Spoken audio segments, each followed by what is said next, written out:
Today, the President of the United States logged on to his Truth Social before sunrise and posted something that tells us far more than he actually intended us to know or wanted us to know. This isn't a candidate. This isn't an advisor. This is a sitting President of the United States himself posting this at 4:33 in the morning. A message designed to redirect attention, to deflect, to instruct the nation not to look where they should look. From a quote from his posting in Truth Social, he says, "Epstein was a Democrat. Ask Bill Clinton, Reid Hoffman, and Larry Summers. Don't waste your time with Trump. I have a country to run." When a president tells you not to look at him, that is a clear cue and sign to look closer and deeper into him. You're listening to POLITECH. I'm Dale Gibler. Tonight we're going to be unpacking a Truth Social post posted at about 4:33 a.m. by President Donald J. Trump that has reverberated across the political timeline. Not because it's clever, not because it was strategic, but because it was a panic post. And it was very notable that it was. A sitting president, the most powerful individual in the country, reacting like a man cornered.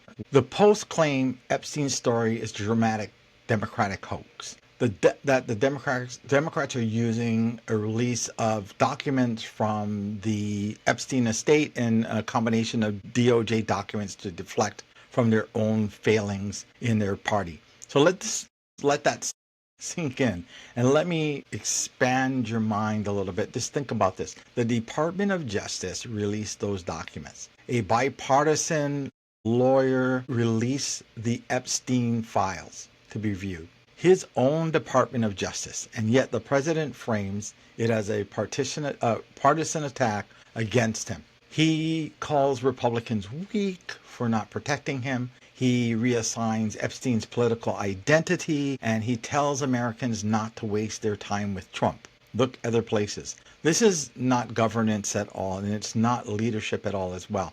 This is deflection, and this is panic. Because when the truth threatens you and the truth comes out, you know the first instinct isn't to strategize, it's to survive, and that's what he's doing. So Trump's political instincts were honed by a gentleman called Roy Cohn. So you probably heard of him before. You've probably watched a few movies about the history of Trump, but he's a character that was both displayed as brilliant but evil and with no soul. So what did Roy teach him? What were the steps that he taught him whenever there was a conflict, an issue, or a problem? When threatened, deny. And we see this with Trump all the time. When threatened, reverse the blame. When threatened, attack the accuser relentlessly. When attacked, new villains and new situations. The other thing is to never apologize and never admit defeat. So the post check every box this morning with what Cohn had taught him. It's textbook panic masquerading as messaging, not a presidential leadership, not an executive decision making, a man flailing under the pressure and knowing that the end is near when the truth comes out. So Trump and Epstein, they socialize frequently. I mean, you see it. There's photos of them together. Trump joked about Epstein's preferences. Maxwell was part of the social circle and even went to Trump's wedding. Even after Epstein was barred from Mar-a-Lago, Trump once publicly wished Maxwell well. And so now, as the current president, he wants the public to believe the guilty party is someone else, Democrats. The history doesn't lie, but the panic rewrites the narrative very clearly for everybody, and you can see the panic in all of his posts. So let's pause, because this is the heart of the story, and you need to understand it very clearly. It's not Donald Trump. It's not a party politics. It's really not. It's not even Epstein. What is the most important thing about this? It's actually the victims. Not a word for the survivors whose courage is in exposing the truth. Not a word for the girls whose safety was violated. Not a word for the humanity and the morality of everything, or the scandal itself. Not a word of that. It's just deflection. This is the heart of the matter. The victims are what truly matter. Not the partisan scorekeeping, not the political deflection, not the self-preservation of power. When we lose sight of them, we actually lose sight of justice and morality.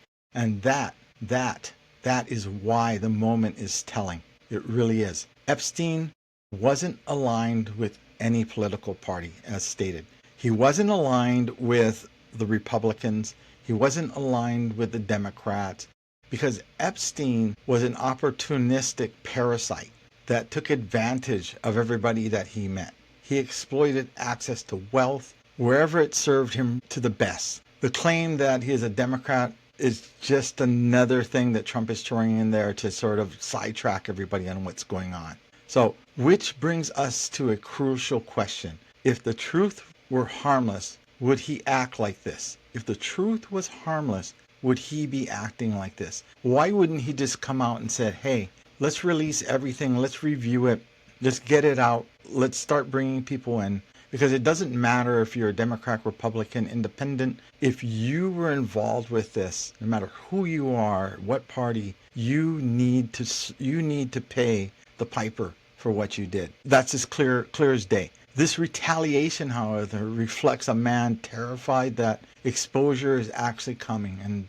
it's so telling. I don't know if everybody can feel it, but to me it's so telling. Trump isn't reacting to Democrats. He is reacting to an unsealed document, the names, the timelines. The survivors are empowered. And now is the time for everybody to step forward who needs to and release all the files and let this come to a conclusion. Trump is attempting to redirect the avalanche before it lands in his own feet. And it's obvious that he's doing that. So let's just kind of zoom out a little bit. Okay? This post reveals a president who fears exposure, is weaponizing blame, lies about documented crimes, wants the public confused along the way. It wants the story to be lost in the news cycle. So I'm not surprised if something big will be coming up pretty soon, like maybe bombing in another country, something very strategic that will take everybody's mind off of this. So that's sort of the political strategy that seems to be going on. So what's the takeaway with this whole thing? As documents continue to emerge, and I've read through several hundred so far, as survivors speak, as the public pays attention, the lesson is clear. Leadership does not panic. Clear, defined leadership, good moral men, good moral women do not panic. Transparency does not attack. Strength does not deflect.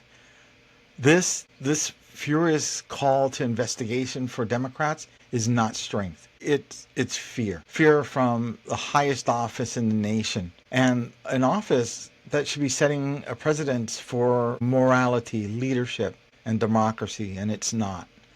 So let's think about I'm going to close out at this point, and I want you to kind of soak in everything that I've talked about and everything that I've mentioned, and come up to your own conclusion and do your own research. And I'm going to stress this piece of it. Do not post misinformation or disinformation online. Always do your research, because you only hurt those who are working for the right thing when you post this disinformation. So remember, when a president asks you to look somewhere else, that's exactly where your attention should go, directly on him. This has been POLITECH. I'm Dale. Stay vigilant, stay sharp, and always follow the truth, especially when power tells you not to. Thank you.